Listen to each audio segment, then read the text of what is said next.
Competition के जिला स्तरीय कार्यक्रम में आए हुए हमारी सुपर गर्ल्स, जिन्होंने 7 अलग अलग विधाओं में बहुत ही शानदार परफॉर्मेंस दिया।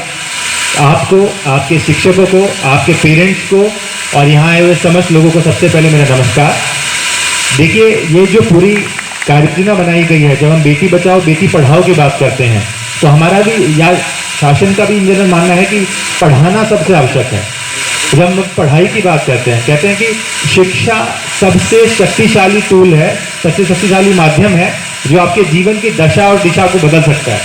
मतलब आप आज जहाँ से हैं, शिक्षा को सबसे बड़ा लेवलर माना गया है कि हो सकता है कोई बहुत बड़े समृद्ध परिवार में पैदा हो, उसके बहुत सारे संसाधन हो, उसके पास में शिक्षा का या अन्य चीज़ों का बहुत ज़्यादा एक्सेस हो, परंतु एक सामान्य परिवार या एक कमजोर परिवार में जन्मा हुआ व्यक्ति भी अपनी मेहनत से, शिक्षा के क्षेत्र में अपनी मेहनत से इस गैप को पूरा कर सकता है। तो शिक्षा को सबसे बड़ा लेवलर माना जाता है, इसलिए पढ़ाई पर जोर दिया गया है।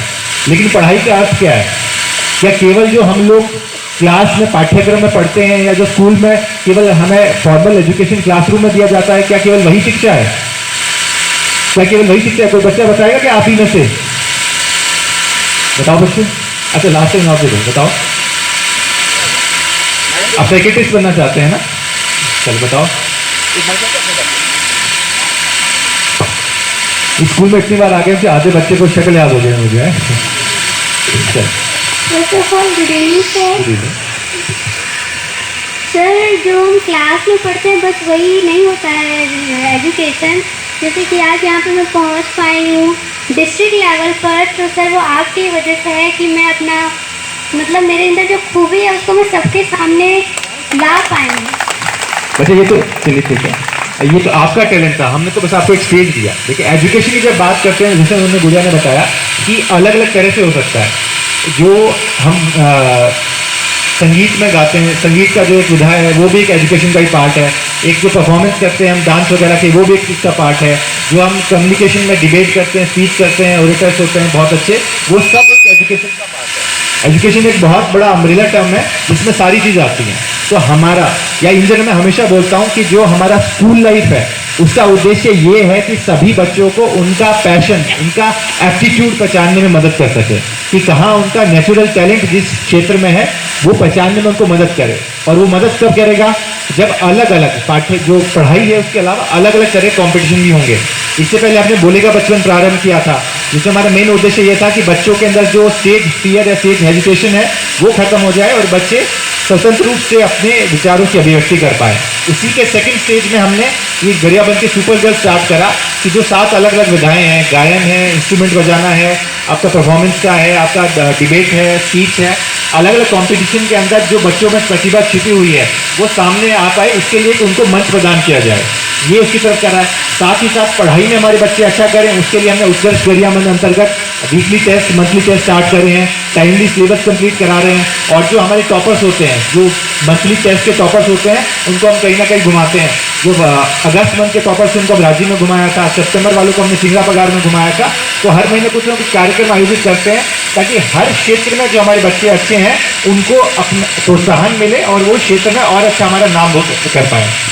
मैंने लास्ट टाइम जब अभी लास्ट वीक ही स्कूल में आया था तो बच्चों से मैंने 2-3 में ही बातें कही थी, बाकी बच्चे चेंज हो गए हैं तो उनके लिए भी मैं वही बातें दोबारा शेयर कर देता हूँ कि आप सबसे पहले आपका क्या एप्टीट्यूड है, आपका क्या पैशन है, आप उसको पहचानिए कि मेरे को डांस करना अच्छा लगता है, मेरे को क्रिकेट खेलना अच्छा लगता है, मेरे को बातें करना अच्छा लगता है, तो मैं डिबेट अच्छा कर सकता हूँ, वाद विवाद अच्छा कर सकता हूँ। आप अपने टैलेंट को पहचानिए और उस टैलेंट में जो सबसे बेस्ट है।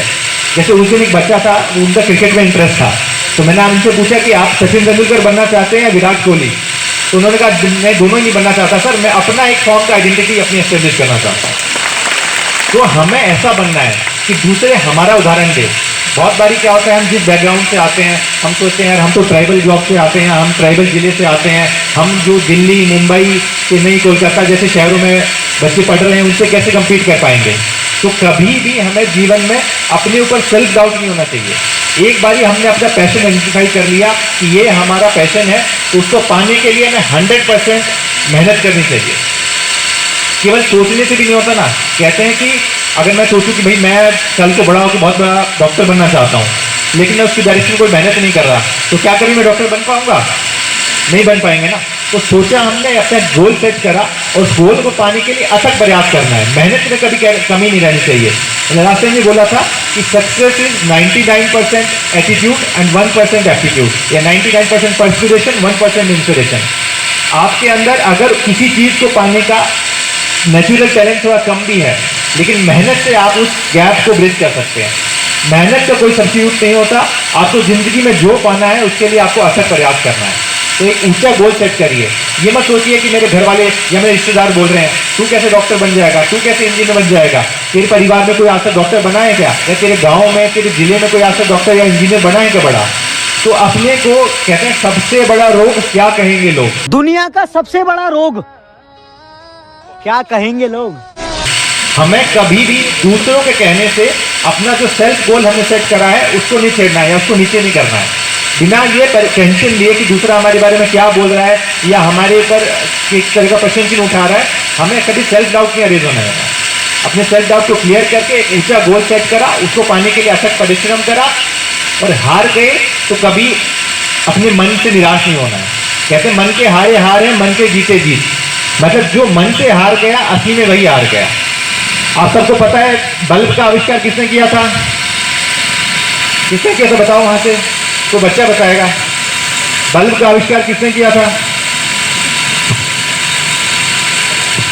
ये गुड़िया बताएंगे आपको, ये आगे कैसे बता दो, आप आगे कैसे बता दो। थॉमस एल्वा एडिसन, बहुत शानदार, ताली बजाइए सब लोग। तो आपको पता है एडिसन ने पहली दूसरी बार में नहीं, कम से कम भी उसने 10,000 बारी प्रयास किया था, तब जाके वो बल्ब बना पाया था। तो एडिसन ने ये कहा था कि मैं कभी भी हारा नहीं, लेकिन मुझे 10,000 तरीके पता है जिनसे बल्ब नहीं बना जा सकता। तो आप कभी भी हारते हैं तो हारने से भी आपको सीख मिलती है। कहते हैं ना कुछ नहीं होगा तो क्या होगा, तजुर्बा होगा।